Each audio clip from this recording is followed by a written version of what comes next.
if you help an individual, you've helped an individual. And that one person you've helped, that's very valuable work.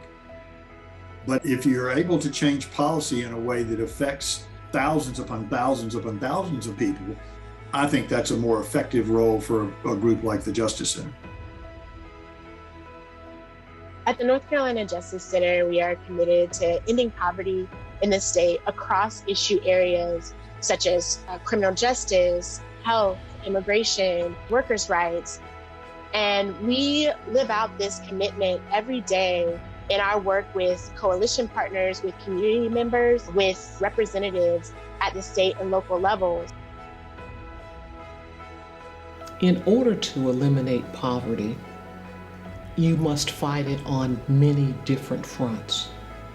And that's exactly what we do here at the Justice Center.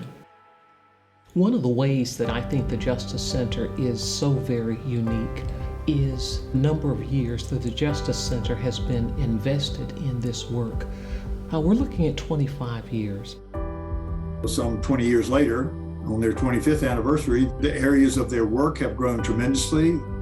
The scope and the breadth of the work at the Justice Center is unparalleled in the country. There really isn't another organization that does the work with the 5 theories of change that we utilize and the vast array of subject matter that we cover.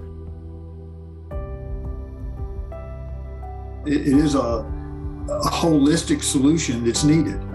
We know from looking closely at homelessness, for example, providing housing is not enough. So I think you've got to look at people holistically. You've got to figure out how to solve more than one problem if you're going to really help people who need help. We are deeply involved in healthcare access issues, deeply involved in immigration rights and refugee rights, consumer and housing rights, fair chance criminal justice reform. Finally, workers' rights. And this involves not only issues of paid family leave, critical issues during the pandemic, it also involves making sure and monitoring employment discrimination issues, minimum wage and overtime issues.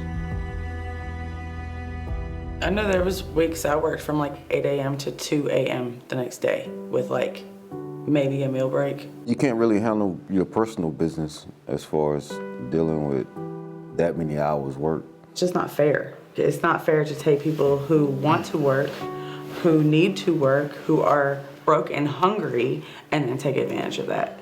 The North Carolina Justice Center went over all of our paperwork. They filed a lawsuit. The judge ruled in our favor, and we ended up winning our settlement of about 2 years of overtime pay. Yeah.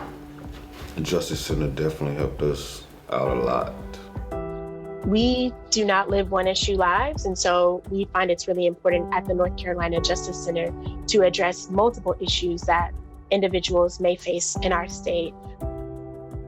In the past year, we were able to put forth and get passed new legislation that would make sure that even more North Carolina residents were eligible for expungements. So that means that they would be able to have relief from criminal records that they may have lived with for many, many years of their lives, and an opportunity for an actual fair chance.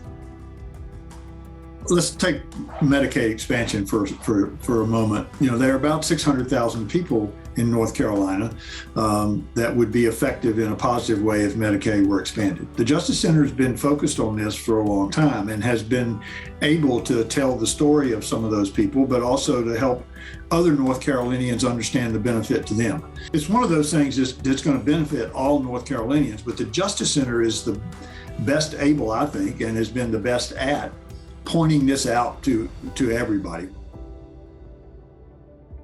Truly, a rising tide lifts all boats. It means a better life for hundreds of thousands of people. It means that we value each other's humanity.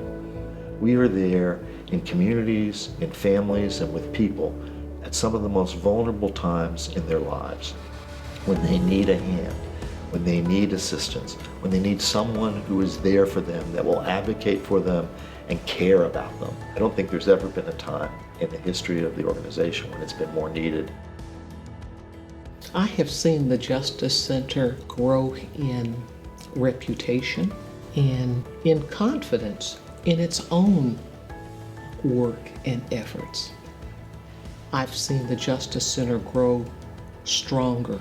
I've seen the Justice Center grow bolder because of both the successes that it has experienced and the hard knocks that we've taken and the lessons that we've learned. There is just so much potential here, and we have a very fine board, a fantastic staff, and we have donors that believe in our work and are putting their shoulder to the wheel, and it makes a difference.